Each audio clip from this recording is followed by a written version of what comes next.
北京嘴上喊着2027年要完成統一準備，喊了快10年，解放軍的軍機天天繞着台灣飛，海警船天天在金門外海晃，國防預算已經膨脹到3000億美金的恐怖等級。2024年，現役解放軍兵力大約200万，是全世界最大規模的常備軍。從2019年起，光是擾台的軍機架次就一路飆升，從那一年的全年380架次，狂升到2025年的5709架次，整整成長15倍。任何一個國家面对這種等級的軍事壓力，早就崩潰了。可是奇怪的事情就發生了。2026年3月11日前後，解放軍突然安靜了下來，從2月27日到3月11日整整13天，幾乎完全沒派飛機進入台灣防空識別區。這是自2024年5月以來的最低紀錄。為什麼？為什麼一個自稱有能力武統的超級大國會在台灣海峽前面反反复复地踟蹰不前？更詭異的是，這已經不是第一次了。每當解放軍把姿態擺到最猛，把船艦壓到最前，把演習辦到最逼真的時候，最後總會在某個臨界點突然剎車，像是有一道看不見的牆，硬生生把他們擋了回去。從2022年裴洛西訪台那一場破天荒的圍島軍演，到2024年聯合利劍演習，到2025年底的正義使命演習，每一次北京都號稱在為武統練兵，每一次解放軍都演得像真的要打，可是每一次他們最後都收兵了。為什麼？我們把鏡頭再拉遠一點，回看歷史，從1949年國民政府退守台灣那一刻起，解放軍打過金門823炮戰，打過一江山島，打過大陳島撤退，最後一次大規模對台軍事行動停留在1958年。從那以後整整60多年，整個台灣本島從未失守過一寸土地，這在世界軍事史上幾乎是個奇蹟。要知道，越南被打過，伊拉克被打過，阿富汗被打過，烏克蘭被打過，連距離超強只有90海里的古巴也經歷過豬螺灣事件。可台灣呢？這座面積只有36000平方公里的小島，在距離世界最大常備軍只有130公里的地方，硬是平安撐了3代人。這背後到底藏着什麼秘密？最近幾年，西方軍事智庫做過無數次兵棋推演，從蘭德公司到華府智庫 CSIS， 幾乎每一次推演的結論都讓五角大廈倒抽一口冷氣。表面上他們說的是中美博弈，但每一份報告字裡行間都在向北京傳遞同一個訊息：台灣這顆小島可能是地球上最難啃的一塊骨頭。今天我們就把這份秘密一層一層揭開，看看台灣到底布了多少局，看看為什麼解放軍至今不敢真正出手。準備好了嗎？我們開始。第一道防線是天險。攤開地圖你會發現，台灣海峽的寬度最窄處從福建平潭島到台灣本島北端是130公里，平均寬度則是180公里。這是什麼概念呢？我們對比一下歷史上最著名的渡海戰役——諾曼底登陸。當年盟軍橫渡的英吉利海峽最窄處只有34公里，1/3不到。可就是這道34公里的海溝，動用了7000艘船艦，將近20萬大軍，分3周時間才把85萬部隊送上岸。請問，如果今天解放軍要重演諾曼底，海峽寬度卻是當年的4倍以上，他們要準備多少艘船，多少天，多少萬人？更要命的是，台灣海峽不是平靜的英吉利海峽，它是世界上最惡名昭彰的航道之一。這裡一年有2次季風，5月到9月是西南季風，11月到隔年3月是東北季風。季風一吹，3米以上的浪是家常便飯。除了季風，夏天還有台風，平均每年3到4個台風直接或間接影響海峽。所有的軍事專家都同意，這就導致每年只有2個短暫的窗口可以發動大規模渡海作戰，分別是4月和10月。其他時間，惡劣海象足以讓登陸艇翻覆，足以讓2棲突擊車泡水，足以讓士兵在艙裡吐到失去戰鬥力。換句話說，解放軍只要敢動，全世界一眼就能看出他要哪個月動，這還叫什麼奇襲？而且台灣海峽的水文更是2棲作戰的噩夢。海峽平均深度是150米，最淺處只有25米，潮差可以達到5米以上。福建沿岸看似平整，但實際上水底有大量暗礁與沙洲，台灣西海岸則是綿延數百公里的淺灘或泥灘，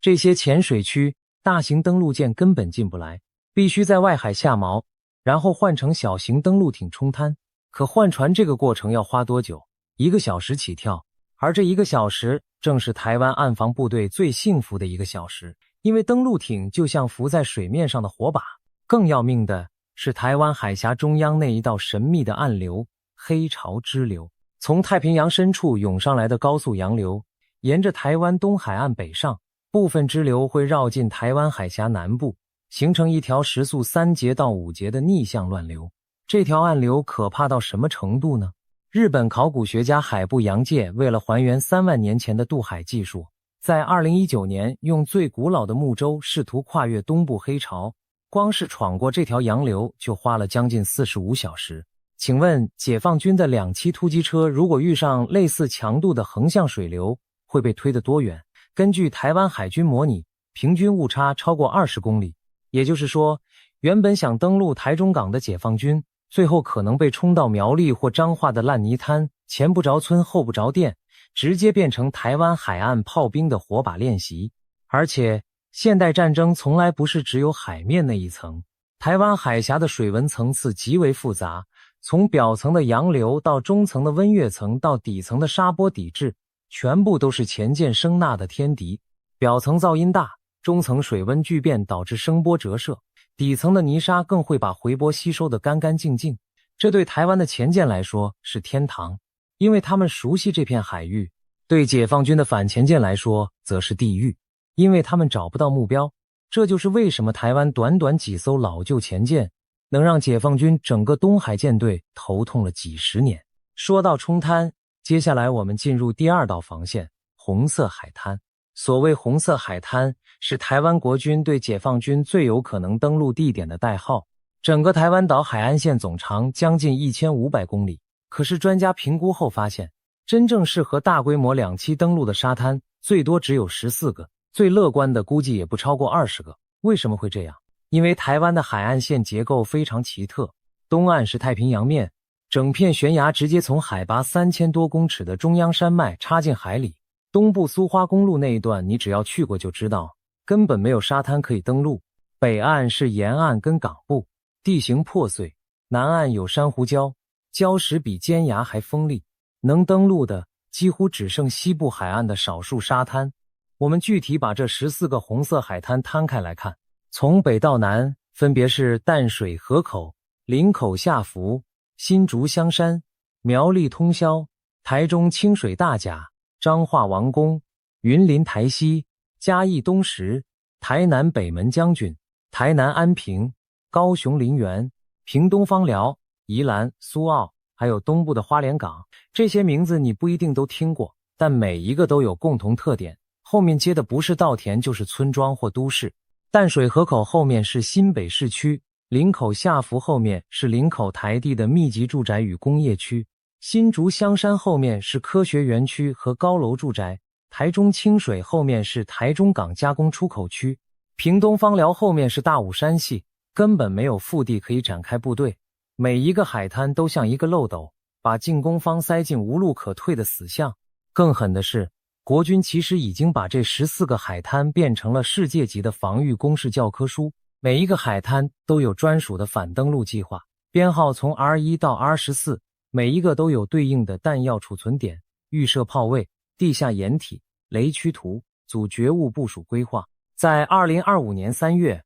台南北門將軍的反登陸實兵實彈演習中，國軍動員了海陸空三軍20多種武器，包括8寸自走炮、雷霆2000多管火箭、阿帕契直升機 F-16V、勇虎戰車、刺蝟巨馬，演練從灘頭警戒到火力反擊到反空降的完整鏈條，整套程序從接戰到反擊只要4分鐘。4分鐘啊，朋友們，這就是解放軍登陸後的存活時間。那西部海岸夠了吧？沒有，問題更大。專家研究後指出，台灣西部那14個紅色海灘，每一個背後都接着2種地形，要麼是一望無際的水稻田，要麼是密集的都市建築。請問你登陸完後續的裝甲車、戰車、補給卡車要怎麼開進去？開到水田裡，履帶會卡在泥漿中變成火把，開進都市，那就直接進入巷戰煉獄。烏俄戰爭你也看到了，俄軍在馬里烏波爾、巴赫姆特這些都市花了幾個月才打下來，每一棟樓都是血戰。台南、台中、桃園、新北這些西海岸的大城市可是比烏克蘭那些工業城更密集，人口更多，建築更高。光是台北加新北的人口就接近700萬，相當於要打10個馬里烏波爾。而且台灣這幾年針對紅色海灘做的反登陸準備，更是讓解放軍頭皮發麻。2025年3月，國軍舉行有史以來第一次大規模反登陸實兵實彈演習，把油桶、浮台、爆破裝置、地雷、捷克、刺蝟全部搬上灘頭。演習中發現一個關鍵戰術，台灣每一處紅色海灘都已經被預先標定了炮兵射擊諸元，只要解放軍登陸，瞬間就會被火炮、火箭、無人機3重火力打成蜂窩。專家形容，這簡直就是把每一個沙灘都變成了2戰時期意大利安奇奧灘頭那種噩夢，而不是讓你輕鬆通過的諾曼第。好，假設解放軍真的不顧一切代價，硬是把一些部隊送上灘頭，那他們能突圍嗎？這就要講到第3道防線——中央山脈。如果你從衛星圖看台灣，你會發現這座島的東邊2/3幾乎是一整片連綿不絕的高山，中央山脈、雪山山脈、玉山山脈、阿里山脈，整個高山系統覆蓋了島嶼60%的土地。最高峰玉山海拔3952公尺，比歐洲第一高峰白朗峰還要高。換句話說，整個台灣本島就是一座超巨型的天然堡壘。從福建那邊看過來，你看到的不是一座島，而是一道海上長城。這道天然長城有多可怕呢？我們做個對比就知道了。烏克蘭面積60萬平方公里，全境基本上是大平原，俄軍打了快4年還沒結束，而台灣只有烏克蘭的1/16大，可是海拔超過3000公尺的山就有200多座，超過1000公尺的山脈深入到島嶼腹地。任何登陸成功的解放軍部隊想要從西海岸越過中央山脈攻向東部，只能走少數幾條山隘和雪山隧道。這幾條通道，台灣國軍只要派1個連帶着刺針飛彈跟標槍飛彈守住，就能把整支裝甲縱隊毒死。歷史上類似的場景叫做溫泉關，300斯巴達就能拖住波斯大軍幾天幾夜。台灣的中央山脈是無數個溫泉關的集合體，而且台灣這幾年還在山脈內部挖了大量地下工事。位於台北市郊的橫山指揮所是國軍最高戰時指揮中心，建在山體內部，深達數十公尺，可以承受核武級的攻擊。佳山基地位於花蓮，是亞洲最大的山洞戰機庫，可以容納200架以上的戰機，整個機庫就鑽在山體裡面，跑道直接從山洞口延伸到外面。制航基地、樂山雷達站，全部都是這種山中堡壘的設計。解放軍如果要用飛彈打掉這些指揮中樞，那是痴人說夢，因為彈頭打不穿幾百公尺厚的花崗岩山體。樂山雷達站是其中最神奇的存在。這座位於新竹五指山頂的雷達站，海拔接近3000公尺，配備美國諾斯洛普格魯曼公司的鋪路爪長程預警雷達 PAVE-PAVES， 最大探測距離超過5000公里。理論上，從遼寧、北京、河南任何一處解放軍彈道飛彈的發射，都會在點火後30秒內被樂山雷達捕捉到。從捕捉到下令攔截，台灣全島只需要不到1分半鐘的時間，1400公里以外的目標都看得到。這是什麼概念？這代表台灣的預警縱深已經比北京的彈道飛彈飛行路徑還長。一個解放軍火箭軍旅長要按下發射鈕之前，五指山的雷達操作員已經盯着他看了3天3夜。更隱秘的還有南部的長白雷達系統與東部制航的山洞戰機庫互相搭配。整個台灣事實上是一座精密設計的立體堡壘，每一座高山都有任務，每一座山洞都有用途。日本在2戰末期窩在硫磺島挖坑道，美軍打了36天，傷亡26000。今天台灣的整套山脈坑道系統規模是硫磺島的500倍以上。請問解放軍真的有信心打進這座超巨型的鋼鐵蜂巢嗎？接下來我們進入今天最重磅的部分，第4道防線，刺蝟計劃。什麼叫刺蝟計劃呢？英文叫 Porcupine Strategy。這個戰略的核心思想很簡單，台灣不可能在傳統軍事力量上跟解放軍硬判，因為解放軍有4艘航母、50多艘驅逐艦、2000多枚彈道飛彈。台灣有什麼打？6艘老康定級巡防艦、4艘老成攻擊巡防艦、140多架 F-16B 戰機，比判總噸位，台灣連解放軍北海艦隊一個分艦隊都打不過。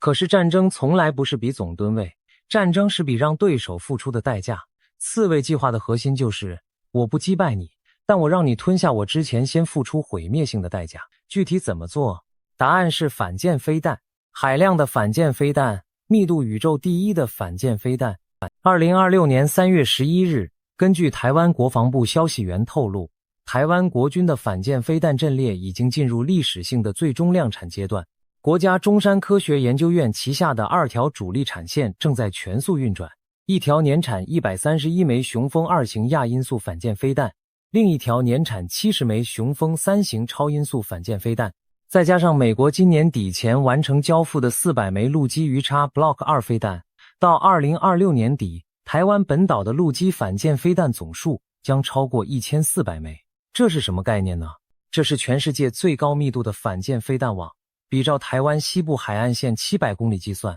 平均每公里海岸就有2枚以上反艦飛彈瞄着海峽。雄風2型射程150到250公里，採用慣性導引加 GPS 末段導引，飛行高度貼海，是典型的掠海反艦飛彈。雄風3型更可怕，是超音速衝壓引擎驅動，最大射程延伸版本到達400公里，外號航母殺手。為什麼叫航母殺手？因為雄3的速度高達 2.5 馬赫，從台灣海岸發射打中航母的時間只要5分鐘左右。現代航母的近迫防禦系統幾乎攔不下。2008年雄3進行公開試射的時候，美國國防部都嚇了一跳，因為這款飛彈的技術水平直接逼近俄羅斯的 P-800 花崗岩飛彈。那麼這1400枚反艦飛彈布在哪裡？怎麼用？國軍計劃今年成立全新的濱海作戰指揮部，整合海鋒大隊與陸基魚叉部隊，採用分散式部署，把飛彈藏在西海岸沿線的山坡、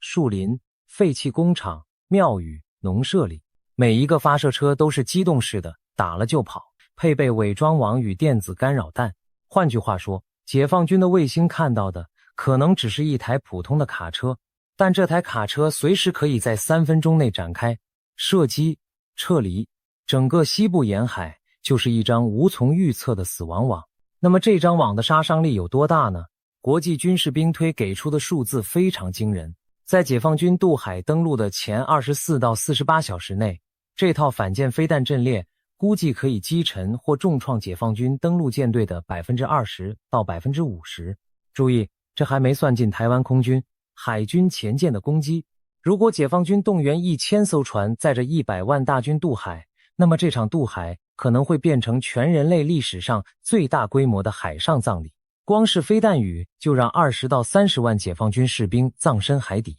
連在五角大廈的兵推中，這個數字都讓美方分析員稱之為地獄場景。而且這只是反艦飛彈，台灣的雄升巡弋飛彈、雲峰超音速巡弋飛彈更是可以直接打擊福建沿岸的解放軍集結港、機場、彈藥庫。雲峰飛彈射程超過1200公里，理論上可以打到上海、北京周邊。所以解放軍如果要集結兵力渡海，光是集結這個動作就已經暴露在台灣的長程打擊範圍內。集結一艘船，台灣打一艘；集結一個師，台灣打一個。這就是刺蝟，誰碰誰流血。更可怕的是台灣這幾年悄悄發展出來的無人機作戰群，中科院旗下的騰雲、瑞淵、反輻射擊殺、無人潛艦，加上民間業者投標生產的小型攻擊型無人機，正以驚人速度補滿整支國軍的作戰序列。國防部設定的2028年目標是5000架無人機，分布在陸海空三軍。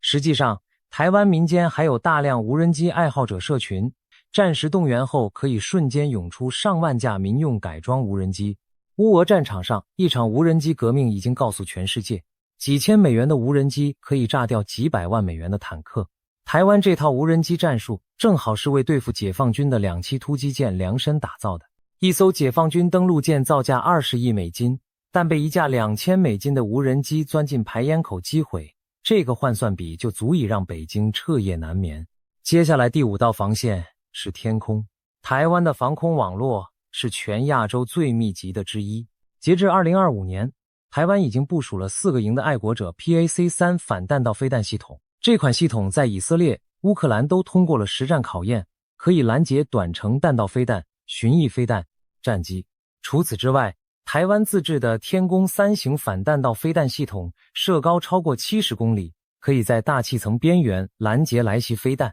中科院還研發了天宮4型，據傳射高已經接近100公里，等同戰區彈道飛彈防禦系統 TBMD 等級。再下面是天劍2型陸射型，配備可以對抗低空目標的小單位防空導彈。再下面是肩射的刺針飛彈，全島步兵都會用。整個防空網從天宮4型的高層到天宮3型的中高層，到愛國者的中層，到天劍2型的中低層，到刺針的低層，5層防空一層蓋一層，密不透風。解放軍如果要打第一波飛彈飽和攻擊，要打到1000枚以上的彈道飛彈才能撕開這張網。可是解放軍的東風11、東風15、東風16總和庫存有多少呢？大約是2000枚左右。也就是說，光打台灣防空網就要耗掉解放軍1半以上的戰術彈道飛彈。可你還沒打到機場、港口、雷達站、指揮部，打完之後，解放軍的後續火力就空了。而且台灣空軍的核心戰機 F-16V 是 Block 70等級的最新版本，配備 AN/APG-83 主動相位陣列雷達，可以同時追蹤20個以上的空中目標。整支部隊共有206架 F-16V， 加上126架經國號 IDF， 56架幻象2000。所有戰機平時藏在花蓮佳山、台東志航的山洞機堡，戰時可以快速分散到全島50多個跑道，包括高速公路戰備跑道。解放軍要炸機場，跑道炸完，台灣戰機就降高速公路；要炸高速公路，台灣有6條南北向高速公路，戰備跑道分布密度全世界第一。炸完所有戰機跑道，台灣還有2條鐵路可以臨時改裝起降。更別忘了，台灣空軍還有自己的雷霆2000多管火箭系統，與美國的海馬式 M142火箭炮，可以對任何海上目標進行飽和打擊。海馬式射程接近300公里，搭配 ATACMS 陸軍戰術飛彈系統，可以直接打到福建沿岸的解放軍集結港。烏克蘭軍隊靠着少幾十套海馬式，就把克里米亞的俄軍打得叫苦連天。台灣已經採購了11套海馬式，2026年已全數交運，這就是天空死神之外地面上另一張致命的網。再加上台灣自制的勇虎戰車、雲豹8輪甲車，以及最近從美國採購的 M1A2T 主力戰車。M1A2T 是世界頂級的主力戰車，配備120毫米滑膛炮反應裝甲、主動防護系統。第一批108輛已經在2025年完成交運，部署在桃園湖口的裝甲第584旅。這支裝甲突擊力量，如果配合直升機與無人機的協同打擊，可以在登陸後第一時間就把任何解放軍灘頭部隊一鍋端。第6道防線是海面以下。2026年1月29日，這是一個寫進台灣歷史的日子。台灣自制的第1艘潛艦海鯤艦，在這一天進行了首次潛航測試。下水時間長達8小時，順利返港。海鯤艦的命名取自莊子《逍遙遊》的鯤鵬意象，象徵巨大、隱匿、難以察覺。它的排水量約2500到3000噸，配備12枚 Mk48 魚雷與美制潛射魚叉飛彈，是亞洲頂尖的柴電潛艦之一。很多人不知道，台灣制造潛艦是一項突破封鎖的奇蹟。過去70年，因為中國的外交施壓，幾乎沒有任何一個國家敢賣潛艦給台灣。台灣原本只有2艘古董級的劍龍級潛艦，跟2艘比爺爺輩還老的茄比級潛艦。茄比級的服役年齡超過70年，創下世界上最老的現役潛艦記錄。在這種封鎖之下，台灣花了將近10年時間，與洛克希德馬丁合作整合戰鬥系統，與韓國技術顧問私下協作，硬是把潛艦造了出來。海鯤艦的計劃目標是建造8艘自制潛艦，加上2艘現有的劍龍級，組成10艘潛艦的水下打擊艦隊。這背後的故事比好萊塢電影還精彩。為了取得潛艦壓力殼鋼板技術，台灣花了5年時間從不同國家拼湊核心元件。為了拿到聲納系統，台灣以技術交換方式從歐洲廠商處取得授權。為了潛艦的紅區關鍵裝備，台灣國防部花了2年時間說服美國國務院通過輸出許可，這在中美關係緊張的2021年是個外交奇蹟。整個過程中，北京動用各種手段試圖阻撓，韓國檢方甚至以洩密為由起訴大宇造船的前工程師，最終仍無法阻擋海鯤艦的問世。2023年9月28日，海鯤艦在高雄海昌場下水，蔡英文總統親自置評。2025年6月14日首度浮航測試成功。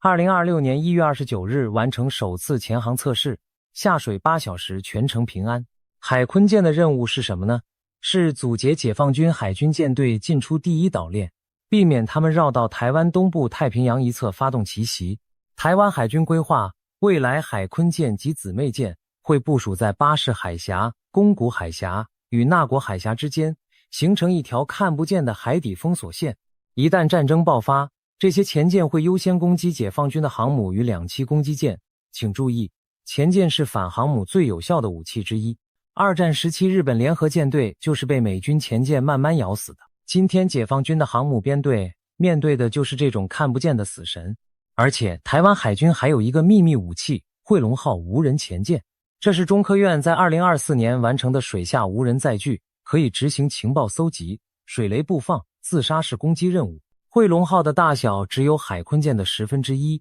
但卻可以靜悄悄地穿越解放軍的反潛網，配合即將量產的中型無人潛艦，台灣海軍正在打造亞洲第一支水下無人作戰艦隊。北京最頭痛的就是這個，因為他們的反潛能力向來是解放軍的最大短板。一艘有人潛艦已經難捕捉，100艘無人潛艦根本捕不完。在進入下一道防線之前，我們先補一個常被忽略的細節，那就是台灣的外島防禦圈從福建沿岸一路出來，解放軍要打進台灣，必須先穿過一個馬蜂窩般的外島陣列。最近的金門島距離廈門只有2公里，國軍在這裡部署了雷霆2000多管火箭，海礁大隊的雄3反艦飛彈，整個師級規模的駐軍。馬祖列島緊貼閩江口，俯瞰整個福州港。澎湖群島就坐落在台灣海峽中央，是著名的步晨航母，部署了天弓3型、雄3、阿帕契直升機和 F-16V 戰機。烏丘、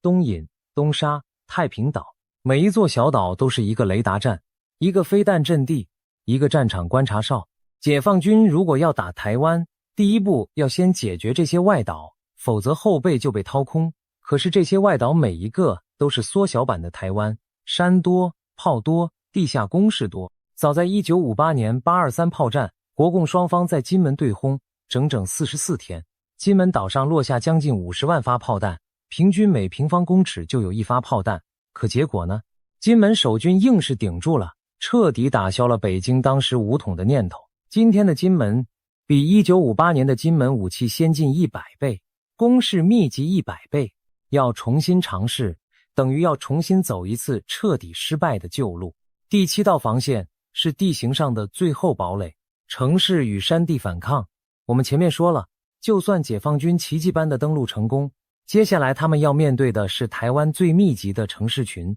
台北市超過250萬人口，每平方公里9800人，密度遠高於紐約市。新北市將近400萬人，台中、桃園、台南、高雄，每一個都超過150萬。整個西海岸從基隆到屏東，連成一片巨型城市帶，總人口超過2000萬。打巷戰，攻方對守方的傷亡比通常是5:1，甚至10:1。烏俄戰爭中，俄軍打巴赫姆特一座小城市就死了2萬多人。那麼解放軍要打台北加新北這個世界級的特大都會區呢？專家估算，要徹底攻下台北，至少需要解放軍一個集團軍30萬人，傷亡比例可能高達40%。而且台北市本身就是一座垂直立體都市，高樓林立，捷運網絡密布，城市底下還有4通8達的地下街與地下鐵系統，可以快速進行兵力轉移與物資補給。更別說台灣社會的反抗意願。在烏俄戰爭的啟示下，台灣這幾年大幅強化全民國防意識。2024年起，義務役從4個月延長到1年，每年訓練10萬以上的後備軍人。民間的民防團體、急救志工、無人機愛好者俱樂部全部都納入了戰時動員體系。再加上中央山脈作為天然的游擊戰庇護所，理論上台灣可以長期維持山地游擊戰，把解放軍拖入越戰式的泥淖。特別要提的是黑熊學院，這是由曾經研究中共統戰的學者沈伯洋成立的民間防衛訓練機構，從2021年起已經訓練了將近30萬名一般民眾，課程從緊急止血、加護防禦、無人機操作、防空識別到認知作戰、反制一應俱全。這就是烏克蘭給全世界的啟示，現代戰爭不再只是軍隊對軍隊，更是整個社會對侵略者的全面韌性比判。烏克蘭3000萬人對抗俄羅斯1億4千萬，靠的不是飛彈多，靠的是每一個民眾都決定不投降。今天的台灣正在用3年時間複製這個模型，而且因為地形優勢，效果可能更強。而且不要小看台灣人對自由民主的執着，從2014年太陽花運動，到2019年支持香港反送中，到2024年連續9年贊成民主自決的民意調查超過80%。這是一個身份認同非常清晰的社會。根據國立政治大學選舉研究中心2025年的民調，認為自己是台灣人的比例已經超過 65%， 認為自己是中國人的不到 3%。北京要打進來的不是一個曖昧地帶，而是一個明確抗拒的社會。歷史告訴我們，征服一個願意投降的民族很簡單，征服一個寧死不屈的民族幾乎不可能。那麼第8道防線就是大家最關心的矽盾。台灣基體電路製造公司 TSMC 這家公司你不知道沒關係，但全世界所有的智慧型手機、汽車晶片、人工智慧晶片、軍用武器晶片，超過90%的最先進製程都來自 TSMC。 從蘋果到輝達到 AMD 到高通到博通，每一家科技巨頭都把命脈交給了 TSMC。 如果 TSMC 明天停產，全球科技產業會在3個月內陷入大蕭條，全球經濟損失估計超過10兆美元。這種戰略地位就是矽盾，意思是台灣半導體產業已經把全球的命運綁在一起，誰敢動台灣，誰就是動全世界的奶酪。美國、歐洲、日本、韓國，所有先進經濟體都離不開 TSMC。 如果北京真的動武， TSMC 的廠房會被立刻炸毀或破壞，這是台美雙方早就商定好的最後手段。一旦 TSMC 廠房被毀，全球科技業會立即施壓本國政府介入戰爭，否則自家經濟全部完蛋。而且更狠的是， TSMC 的設備極度仰賴荷蘭 ASML 的 EUV 光刻機，這款機器一台造價超過2億美元，全世界只有荷蘭一家公司能造。如果中國強行接管 TSMC ASML， 會立刻停止技術支援。EUV 光刻機沒人維護，半年就會變成廢鐵，中國接手的將是一座變成廢墟的金山。所以從經濟理性的角度看，武統台灣對中國本身就是一場財富自焚。2022年，美國前白宮國安顧問歐布萊恩公開表示，如果中國武力入侵台灣，美國會炸毀 TSMC 的所有先進製程廠房。這個發言當時震驚全球，但事實上反映了華府的核心戰略。後來陸軍戰爭學院的學者甚至發表論文，提出所謂破壞中國基於半導體的戰略，明確主張在開戰前夕就要做好 TSMC 廠房自毀的準備，避免任何先進技術落入北京手中。對北京來說，奪下一座變成廢墟的 TSMC， 等於奪下一袋灰燼，連半個晶片都摸不到。更扯的是，台灣的科技人才結構， TSMC 的研發團隊高度集中在新竹科學園區，整個園區人口將近30萬，其中博士工程師超過1萬人。這些頂尖人才如果在戰爭爆發前被分散撤往美國、日本，光是新竹園區人去樓空，整套技術就斷層。TSMC 在亞利桑那熊本、德勒斯登的海外廠已經做好了快速接收人才的準備。北京如果真的攻台，最終得到的可能只是一個空殼，半導體霸權卻會被美國、日本、歐盟完全鎖死。這就是矽盾真正的力量，它不是物理上的鋼鐵，而是整個全球科技秩序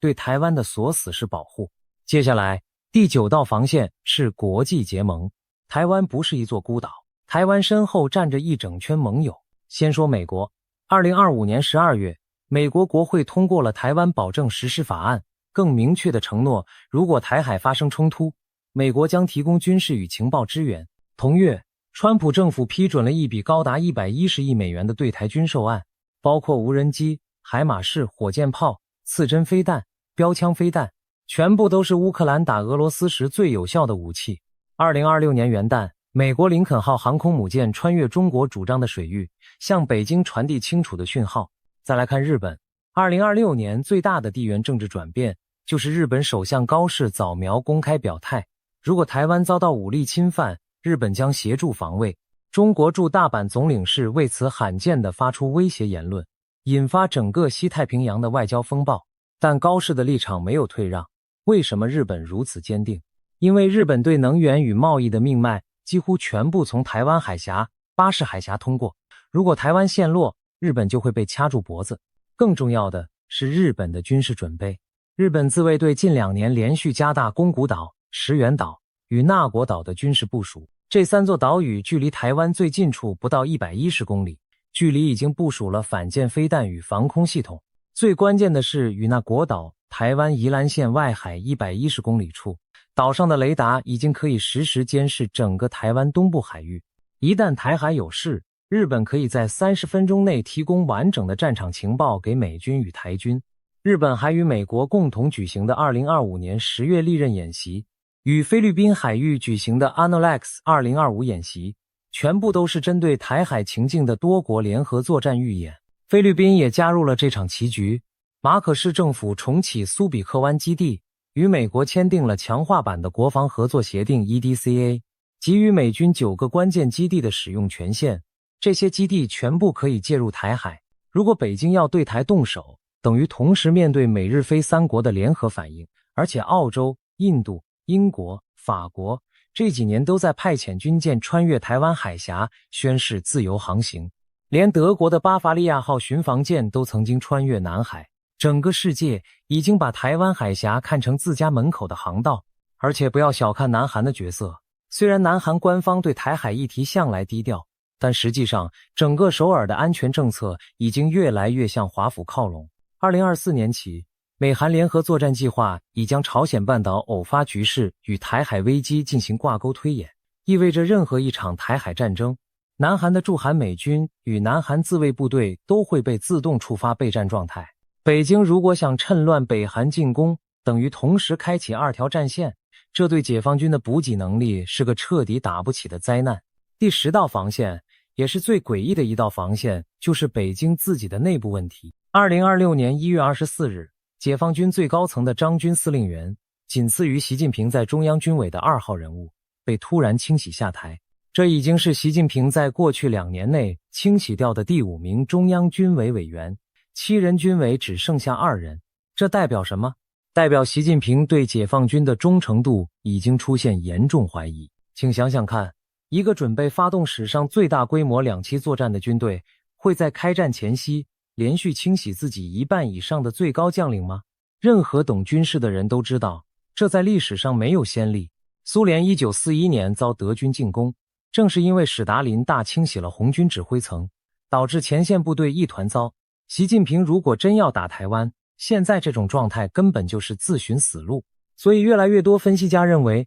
這些清洗的真正原因是習近平發現解放軍的高層根本不想打，或者打不贏，所以乾脆換一批。可是換完之後，新將領沒有實戰經驗，更不可能在短期內發動如此複雜的聯合作戰。更精彩的是，被清洗的這些將領幾乎全部來自火箭軍與聯勤保障部隊。火箭軍負責解放軍的彈道飛彈與核武，聯勤保障部隊負責後勤調度。這2個單位恰恰是渡海作戰最關鍵的支柱。一場2棲攻擊台灣的戰役，需要在24小時內把1000枚以上的彈道飛彈打進台灣，並把幾十萬部隊的補給物資跨海運過去。可這2個單位的高層接連被清洗，意味着解放軍要重建作戰指揮架構，至少需要2到3年。加上解放軍本身有一個致命缺陷，那就是70多年沒打過大規模戰爭。上一次解放軍真正大規模作戰是1979年的中越戰爭，當時打得非常難看，傷亡慘重。從那以後，解放軍就再也沒有大規模戰鬥經驗。今天的解放軍軍官幾乎全是和平時期的精英學者，沒有一個人經歷過真正的戰火。相比之下，烏俄戰爭中，雙方軍隊都已經是百戰之師。請問，一支幾十年沒打過仗的軍隊，如何發動史上最複雜的2期作戰？而且解放軍還有一個外界較少注意的痛點，那就是腐敗。從2012年習近平上台以來，解放軍內部已有超過20名上將被以貪腐罪名查辦。火箭軍前任司令員李玉超2023年被查出涉嫌嚴重貪腐。據傳東風飛彈內部填充的是水而不是燃料，這聽起來像笑話，但這個傳聞是來自西方情報圈的真實憂慮。如果解放軍的飛彈庫存有相當比例是腐敗的造假產品，那麼開戰時的實際打擊力可能遠低於賬面數字，北京自己都不敢確定自己的箭是不是真的鋒利。把這10道防線串起來看，你就明白為什麼五角大廈、北京中南海、莫斯科克里姆林宮全部都把台灣海峽當作世界上最危險也最難啃的衝突點。從天險的海峽、稀少的紅色海灘、無解的中央山脈，到全球密度最高的反艦飛彈網、5層防空系統、自制潛艦、城市叢林、細盾、國際聯盟，再加上解放軍自己的清洗風暴，這就是10重保險。這就是台灣這座小島能在強敵環伺下安穩屹立60多年的真正秘密。當然，這絕不意味着台灣可以高枕無憂。北京的灰色地帶作戰一直沒有停止，從每天的軍機擾台，到金門海域的執法行動，到網絡駭客攻擊，到認知戰、輿論戰、間諜滲透，台灣國安局已經偵破過好幾起共諜案，包括退役將領被收買、情報人員被滲透。北京的策略是用溫水煮青蛙的方式，慢慢蚕食台灣的防禦意志與社會信心。這也是為什麼台灣社會這幾年特別強調全民國防、心理韌性、媒體素養，因為真正的戰爭可能不會從炮火開始，而是從每一條謠言、每一段認知操弄開始。去年底開始，北京試圖切斷台灣海底電纜的事件層出不窮，從馬祖外海的中國漁船疑似拖斷海纜，到台灣周邊國際電纜異常斷裂，每一次都是對台灣資訊韌性的真實考驗。台灣對此的應對策略是與 SpaceX 的星鏈以及歐洲 OneWeb 等低軌衛星業者合作，建立超過700個地面接收站，確保即使所有海纜被切斷，台灣仍然有衛星通訊備援。國防部還與民間電信業者聯手，演練在電力中斷的情況下，如何用太陽能板加上電池維持基本通訊長達2周。這些細節都是平時看不到的隱形防禦。賴清德總統在2025年上任以來，更加碼推動了一系列國防改革，國防預算占 GDP 比例從 2.5% 一路拉高到2026年的 3.3%， 預計到2027年達到 3.5%， 達到北約最新的最低標準。同時，海空軍購買案排山倒海，從美國的 MQ-9B 無人機，到挪威的 NASAMS 地對空飛彈，到日本秘密協助的水下偵測系統，每一筆都是針對解放軍的痛點而來。賴政府還推動了民防法的修正案，明確賦予民間黑熊學院等組織法律地位，讓他們可以更深入地培訓全民防衛。2026年3月，立法院通過了一筆新的特別預算，將進一步擴大反艦飛彈、水雷、無人機與遊蕩彈藥的採購規模。預計到2028年，台灣將擁有超過5000架各式軍用無人機，分散在陸海空三軍。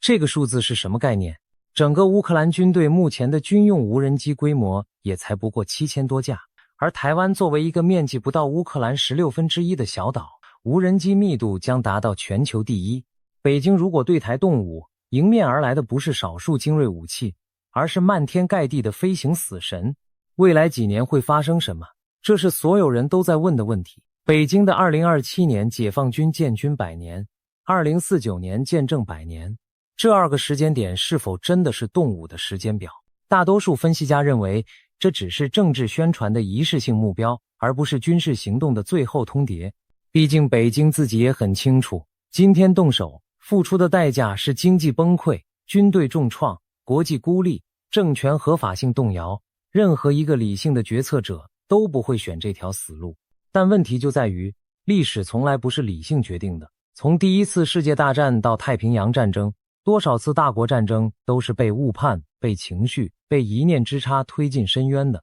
台灣現在做的所有努力，目的不是打贏戰爭，而是讓北京永遠不敢開啟戰爭。這就是刺蝟戰略真正的精髓。刺蝟不能咬死老鷹，但只要老鷹一咬，就會被刺刺的頭破血流，從此再也不敢碰。而且還有一個關鍵變數，那就是時間。隨着台灣的反艦飛彈、無人機、潛艦、細盾持續加強，每過1年，解放軍動武的成本就會再翻1倍。同時，隨着中國經濟下行壓力增大，人口高齡化加速，房地產危機加深，北京可投入軍事的資源也會越來越受限。這意味着理論上的最佳出手時機已經過了，而最差出手時機正在迅速逼近。許多戰略分析家認為，如果北京真的要動武，那麼他們其實已經錯過了最容易的窗口期，現在再动手已經是必輸的賭局。所以為什麼解放軍至今不敢出手？因為他們真的算過所有的可能性，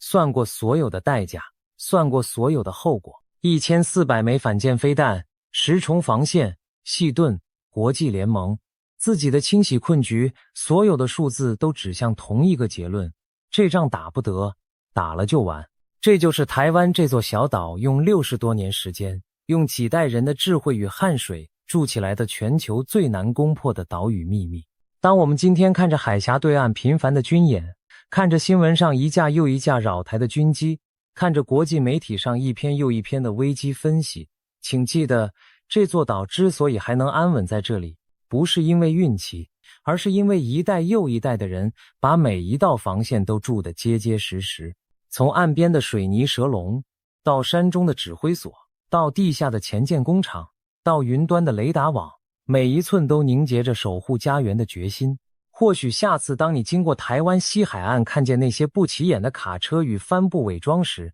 會想起來，那可能就是守住1400枚雄風飛彈的最後一道屏障。或許你會覺得戰爭離我們很遠，飛彈藏在哪裡跟我們無關。可是請記得，正是因為這些飛彈藏在那裡，這些山洞藏着戰機，這些海底藏着潛艦，這些半導體晶片牽動着全球科技命脈，所以我們今天才能繼續在咖啡廳裡聊天，繼續在夜市裡吃滷肉飯，繼續在這座島上自由地呼吸。每一份和平背後都有看不見的代價。我們所擁有的安穩從來不是天經地義的，而是無數人在每一個寂寞的崗位上默默撐起來的。最後留給大家一個問題，在這個全世界最危險也最被關注的海峽兩岸，你覺得未來10年、20年最有可能改變現狀的會是哪一張牌？是美國的科技封鎖，是中國的經濟轉型，還是台灣自己的核心策略？